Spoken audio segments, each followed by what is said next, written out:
नमस्कार दोस्तों, स्वागत है आपका। आज की इस वीडियो में हम बात करने वाले हैं फरवरी 2023 के सेकेंड वीक की जितनी भी इम्पॉर्टेंट करंट अफेयर्स हैं उन सभी को आज की इस वीडियो में। अच्छा, साथ ही ध्यान रखना आज की इस वीडियो की पीडीएफ फाइल भी आपको हमारे टेलीग्राम ग्रुप पर मिल जाएगी। पीडीएफ डाउनलोड करने के लिए आपने सिंपली हमारे टेलीग्राम ग्रुप को ज्वाइन करना है, जिसका लिंक हमने वीडियो के डिस्क्रिप्शन में और साथ ही साथ वीडियो का जो कमेंट सेक्शन है वहाँ पर आपको इसका लिंक पिन किया हुआ मिल जाएगा। वहाँ से जाकर के आप इसे ज्वाइन कर लो और इसकी जितनी भी प्रीवियस पीडीएफ है आप उसे भी डाउनलोड कर सकते हो प्रैक्टिस के लिए। तो बिना ज़्यादा समय लिए चलिए वीडियो को शुरू करते हैं। सबसे पहले आज का हमारा सवाल है भी हाल ही में अंतर्राष्ट्रीय बंधुत्व दिवस यह कब मनाया गया, यानी कि इंटरनेशनल फ्रेटर्निटी डे। यह असल में हर वर्ष 4 फरवरी को मनाया जाता है। दरअसल में इस दिवस की शुरुआत 21 दिसंबर वर्ष 2020 में की गई थी और इसे यूएनजीए के प्रस्ताव के द्वारा इस दिवस को अपनाया गया था। साथ ही ध्यान रखना है 2 फरवरी को विश्व आर्द्रभूमि दिवस यानी कि वर्ल्ड वेटलैंड्स डे के तौर पर मनाया जाता है। इसके अलावा हर वर्ष 4 फरवरी को वर्ल्ड कैंसर डे यानी विश्व कैंसर दिवस के तौर पर मनाया जाता है। और जो कैंसर दिवस है इसके रिगार्डिंग वर्ष 2022, 23 और 24 के लिए एक ही थीम रखी गई है। और वो थीम कौन सी है? यह है क्लोज द केयर गैप। ध्यान रखना यहाँ पर सी है, ठीक है। Close the care gap, uniting our voices and taking action.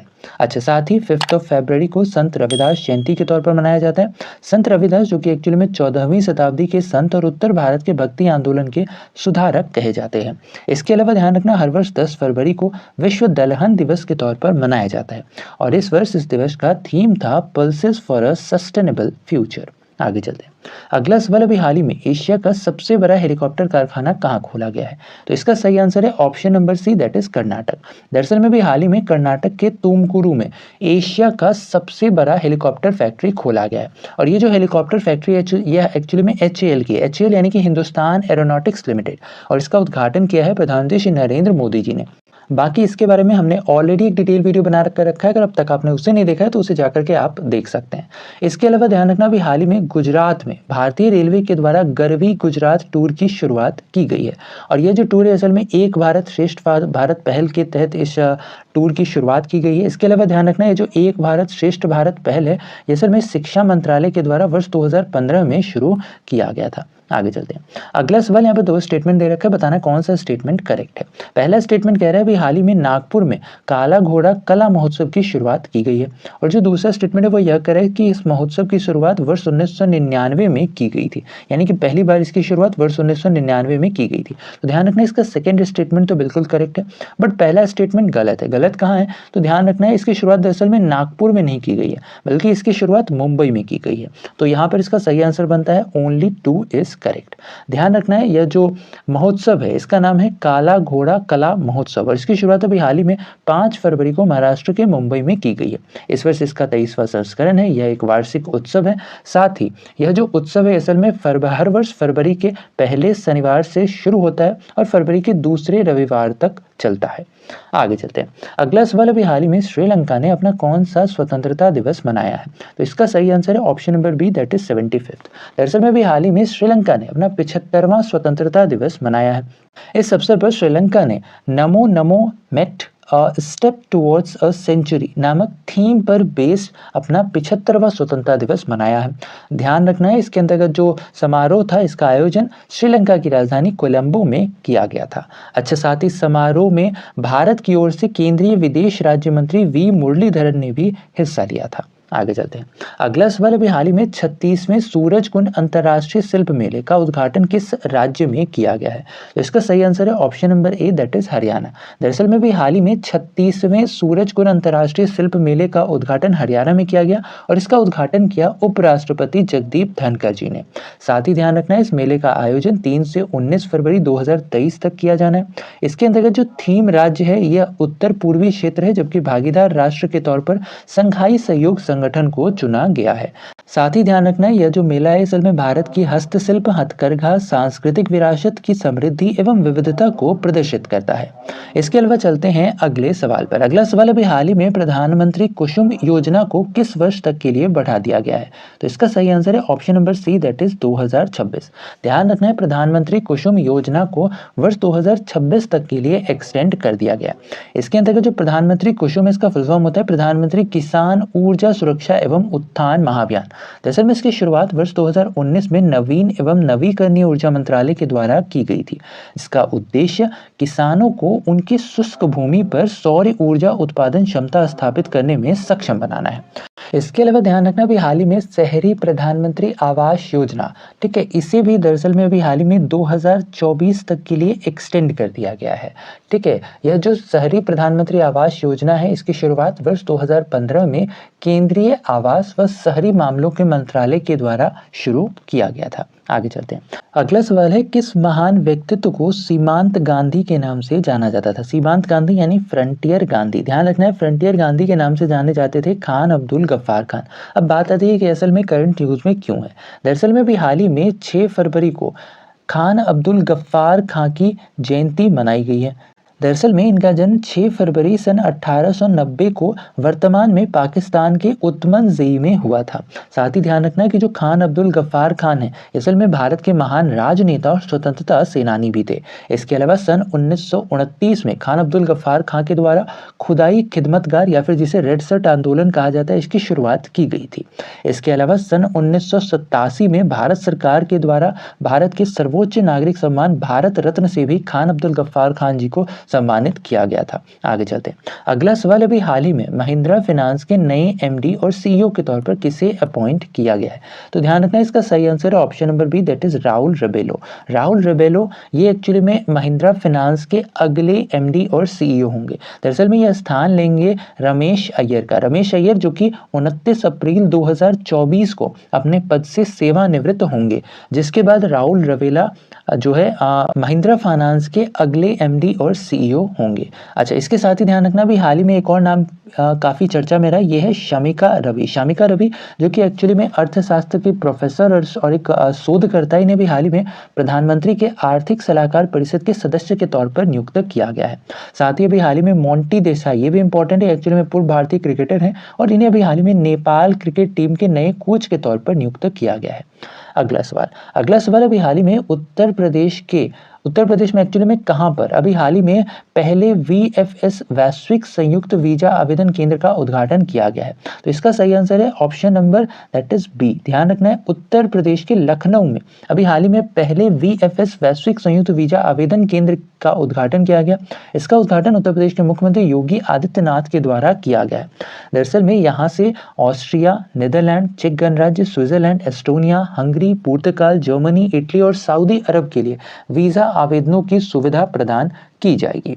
आगे चलते हैं। अगला सवाल, अभी हाल ही में एरॉन फिंच, इन्होंने भी हाल ही में अंतर्राष्ट्रीय क्रिकेट से संन्यास लिया है। बताना ये किस देश के खिलाड़ी हैं? एरॉन फिंच एक्चुअली में ऑस्ट्रेलिया के खिलाड़ी हैं और ये एक्चुअली में ऑस्ट्रेलिया के मेंस T20 टीम के कप्तान भी थे और इन्होंने भी हाल ही में अपने संन्यास की घोषणा कर दी है। साथ ही ध्यान रखना है कि जो एरॉन फिंच है, इन्होंने वर्ष 2022 में ओडीआई यानी कि वनडे क्रिकेट से संन्यास की घोषणा की थी। इसके अलावा ध्यान रखना भी हाल ही में पाकिस्तान के क्रिकेटर कामरान अकमल, इन्होंने भी हाल ही में अपने संन्यास की घोषणा कर दी है। अगला सवाल है, अभी हाल ही में सुर्खियों में रही अदिति अशोक किस खेल से संबंधित हैं? तो दरअसल अभी हाल ही में अदिति अशोक ये सुर्खियों में थी और ये एक्चुअली में गोल्फ से संबंधित है। दरअसल अभी हाल ही में अदिति अशोक ने लेडीज यूरोपियन टूर का अपना चौथा खिताब जीत लिया है। इसके अलावा ध्यान रखना है कि जो अदिति अशोक हैं, असल में बैंगलोर की एक पेशेवर भारतीय गोल्फ खिलाड़ी हैं। इसके अलावा चलते हैं अगले सवाल पर। तो अगला जो सवाल है, अभी हाल ही में चैट जीपीटी को टक्कर देने के लिए गूगल ने अपना एक नया एआई चैटबॉट लॉन्च किया है। बताना इस नए एआई चैटबॉट का नाम क्या है? तो दरअसल अभी हाल ही में जो गूगल का नया एआई चैटबॉट लॉन्च किया गया, इसका नाम है बार्ड। और यह जो बार्ड है ना, ये एक्चुअली में लैम्ब्डा के द्वारा संचालित किया जाता है। लैम्ब्डा यानी language model for dialogue application, ठीक है, इस पर ये बेस्ड होगा। और ये जो लैम्ब्डा है, इसे असल में गूगल के द्वारा वर्ष 2021 में ही विकसित किया गया था। अच्छा, साथ ही ध्यान रखना है कि जो चैट जीपीटी है, असल में माइक्रोसॉफ्ट के द्वारा समर्थित एक ओपन एआई सेवा है। इसके अलावा चलते हैं अगले सवाल पर। अगला सवाल, अभी हाल ही में क्रॉस बॉर्डर सेवा यूपीआई भुगतान शुरू करने वाला देश का पहला फिनटेक कंपनी कौन सी बन गई है? दरअसल अभी हाल ही में जो फोन पे है ना, फोन पे के द्वारा भी हाल ही में देश के पहले क्रॉस बॉर्डर यूपीआई भुगतान सेवा की शुरुआत की गई है। इसकी मदद से जो भी उपयोग करता है, वह भारतीय बैंक से विदेशी मुद्रा में सीधे भुगतान करने में सक्षम होंगे। और ये किस किस देश में एप्लीकेबल है? तो ये यूएई, सिंगापुर, मॉरिशस, नेपाल और भूटान में अभी शुरू किया गया है। आगे चलते हैं। अगला सवाल यहाँ पर अपने मैच करना है, एक तरफ लेखक है और दूसरी तरफ उनकी पुस्तक है। सबसे पहले तो ध्यान रखना यहाँ पर गौर गोपाल दास, इनके अभी हाल ही में एक बहुत ही प्रसिद्ध बुक है जिसका नाम है एनर्जाइज योर माइंड। ठीक है, तो एक का 1 होगा।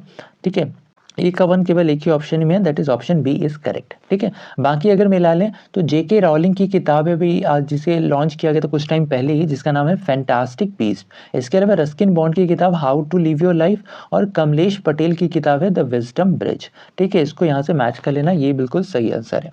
अच्छा, साथ ही ये भी न्यूज़ में क्यों है, दरअसल अभी हाल ही में इन सभी किताबों को और इनके जितने भी लेखक हैं ये चारों के चारों, ठीक है, इन सभी को भी हाल ही में गोल्डन बुक अवार्ड 2023 से सम्मानित किया गया है। अच्छा, इसमें एक और नाम इंपॉर्टेंट है, ये भी याद रखना है। इनका नाम है क्या, इनका नाम है राखी कपूर। राखी कपूर जिनकी एक किताब है जिसका नाम है नाउ यू ब्रीथ, इसे भी गोल्डन बुक अवार्ड्स 2023 के तहत सम्मानित किया गया है। आगे चलते हैं। अगला सवाल अभी हाल ही में सौरमंडल में सर्वाधिक चंद्रमा वाला ग्रह कौन सा बन गया है, तो इसका सही आंसर है option C, that is Jupiter. दरअसल में अभी हाल ही में जो जुपिटर है यह सैटर्न को पछाड़ कर सर्वाधिक चंद्रमा वाला ग्रह बन गया है।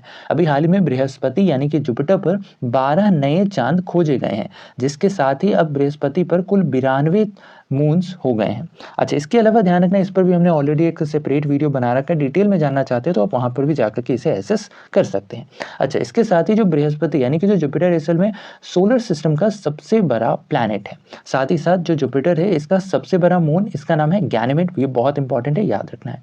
आगे चलते हैं। अगला सवाल अभी हाल ही में राफेल बर्ने ने अंतर्राष्ट्रीय फुटबॉल से संन्यास की घोषणा की, वे कौन से देश से संबंधित हैं? तो अभी हाल ही में जो राफेल बर्ने हैं ये एक्चुअली में फ्रांस के फुटबॉल खिलाड़ी हैं और इन्होंने भी हाल ही में अपने खेल से संन्यास की घोषणा कर दी है। ध्यान रखना है कि इन्होंने अपना जो पहला मुकाबला था यह वर्ष 2013 में खेला था। इसके अलावा वर्ष 2014 में इन्हें फीफा के सर्वश्रेष्ठ युवा खिलाड़ी पुरस्कार से भी सम्मानित किया गया था। अगला सवाल अभी हाल ही में विश्व भारती विश्वविद्यालय, जिसे अभी हाल ही में दुनिया का पहला जीवित विरासत स्थल विश्वविद्यालय के तौर पर घोषित किया गया है यूनेस्को के द्वारा। ठीक है, बताना है यह कौन से राज्य में स्थित है, तो इसका सही आंसर है option number A, that is West Bengal. दरअसल में यह वेस्ट बंगाल में स्थित है और इस पर अभी हाल ही में हमने एक डिटेल वीडियो बनाया है, तो आप उसे जाकर के इसके बारे में और अतिरिक्त जानकारी प्राप्त कर सकते हैं। आगे चलते हैं। अगला सवाल अभी हाल ही में बाबा आमटे की पुण्यतिथि मनाई गई, बताना है बाबा आमटे कौन थे। तो जो बाबा आमटे हैं एक्चुअली में एक सोशल रिफॉर्मर थे और इनके भी हाल ही में पुण्यतिथि मनाई गई है। दरअसल अभी हाल ही में 9 फरवरी को बाबा आमटे की पुण्यतिथि मनाई गई है। ठीक है, और जो बाबा आमटे हैं इन्हें आधुनिक गांधी के नाम से भी जाना जाता था। साथ ही साथ बाबा आमटे इनका निधन 9 फरवरी 2008 को हुआ था। इसके अलावा ध्यान रखना है कि जो बाबा आमटे हैं इन्हें वर्ष 1985 में रैमन मैग्सेसे, वर्ष 1986 में पद्म विभूषण और वर्ष 1990 में टेम्पल्टन पुरस्कार से सम्मानित किया जा चुका है। आगे चलते हैं। अगला सवाल अभी हाल ही में एक उपन्यास है, इसका नाम है विक्ट्री सिटी, जिसे अभी हाल ही में रिलीज किया गया। बताना है इसके ऑथर यानी कि इसके लेखक कौन है, तो इसका सही आंसर है option number B, that is Salman Rushdie. Salman Rushdie की एक किताब है विक्ट्री सिटी। ठीक है, और इसे अभी हाल ही में लॉन्च किया गया है। यह जो उपन्यास है असल में एक छोटी सी लड़की जिसका नाम है पैम्पा कैम्पना, ठीक है, इसकी कहानी है जिसके पास एक देवी के द्वारा दी गई कई सारी जादुई शक्तियां हैं। इसी पर बेस्ड पूरा यह उपन्यास है। अच्छा, इसके अलावा ध्यान रखना है कि जो सलमान रुश्दी है इनकी एक और किताब इंपॉर्टेंट है, इसका नाम है मिडनाइट चिल्ड्रन। मिडनाइट चिल्ड्रन जैसे बुकर प्राइज और साथ ही साथ बेस्ट बुक ऑफ बुकर पुरस्कार से भी सम्मानित किया जा चुका है। आगे चलते हैं। अगला सवाल अभी हाल ही में किस राज्य सरकार के द्वारा पुदुमई पेन योजना के दूसरे चरण की शुरुआत की गई है, तो ये जो पुदुमई पेन योजना है इसकी शुरुआत दरअसल में अभी हाल ही में तमिलनाडु सरकार के द्वारा की गई है। असल में अभी हाल ही में तमिलनाडु के मुख्यमंत्री MK स्टालिन के द्वारा चेन्नई में पुदुमई पेन योजना के दूसरे चरण का शुभारंभ किया गया। ध्यान रहे कि इसका पहला चरण वर्ष 2022 में आयोजित किया गया था। अच्छा, इस योजना के अंतर्गत सरकारी स्कूल से स्कूली शिक्षा पूरी करने के बाद उच्च शिक्षा प्राप्त करने वाली छात्राओं को इस योजना के तहत प्रति माह 1000 रुपए की छात्रवृत्ति राशि दी जाएगी। आगे चलते हैं। अगला सवाल अभी हाल ही में किससे कैनरा बैंक के नए MD और CEO के तौर पर अपॉइंट किया गया है, तो इसका सही आंसर है option number D, that is Satyanarayan Raju. Satyanarayan Raju को कैनरा बैंक के नए MD और CEO के तौर पर अपॉइंट किया गया है। ध्यान रहे कि इन्होंने एक्चुअली में स्थान लिया है LV प्रमाकर का। LV प्रमाकर जो कि 31 दिसंबर 2022 को इन्होंने अपने पद से इस्तीफा दिया था। अच्छा, साथ ही ध्यान रहे कि जो कैनरा बैंक है इसकी स्थापना 1 जुलाई सन 1906 को की गई थी। इसका राष्ट्रीयकरण 19 जुलाई सन 1969 को किया गया था और साथ ही इसका जो मुख्यालय यानी इसका जो हेडक्वार्टर है ये बेंगलुरु में स्थित है।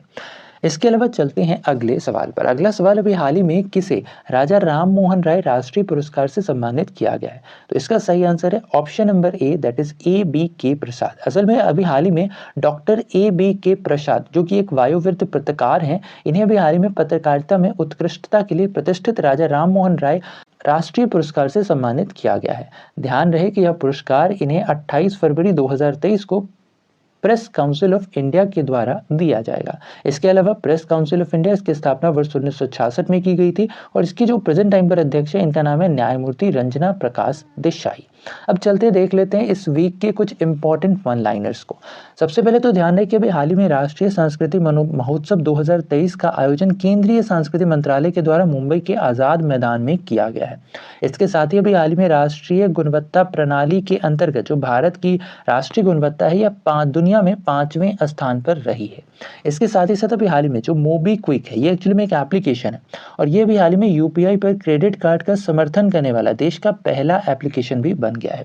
साथ ही अभी हाल ही में भारतीय भूवैज्ञानिक सर्वेक्षण के द्वारा पहली बार भारत के जम्मू कश्मीर में, और अगर एग्जैक्ट लोकेशन बात करें तो ये रियासी जिला है, ठीक है, जहां पर अभी हाल ही में लिथियम का भंडार मिलने की पुष्टि की गई है। इसके अलावा ध्यान रखना, अभी हाल ही में अधिवक्ता विक्टोरिया गौरी, इन्हें अभी हाल ही में मद्रास उच्च न्यायालय के न्यायाधीश के तौर पर नियुक्त किया गया है। साथ ही अभी हाल ही में 10 फरवरी से दक्षिण अफ्रीका में आईसीसी टी20 महिला विश्व कप की शुरुआत की गई है।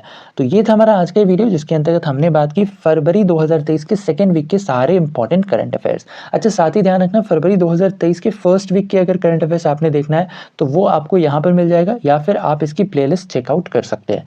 तो ये था हमारा आज का वीडियो। आशा और उम्मीद की वीडियो आपको इन्फॉर्मेटिव लगा होगा। वीडियो अगर पसंद आया है तो वीडियो को लाइक शेयर, अगर चैनल पर नए हैं तो चैनल को सब्सक्राइब करना बिल्कुल ना भूलें ऐसे इन्फॉर्मेटिव वीडियोस के लिए। तो ऐसे में आज के लिए इतना ही। अपना ख्याल रखें, स्वस्थ रहें, सुरक्षित रहें। आपसे फिर अगली वीडियो मुलाकात होगी, तब तक के लिए धन्यवाद। Good bye, take care.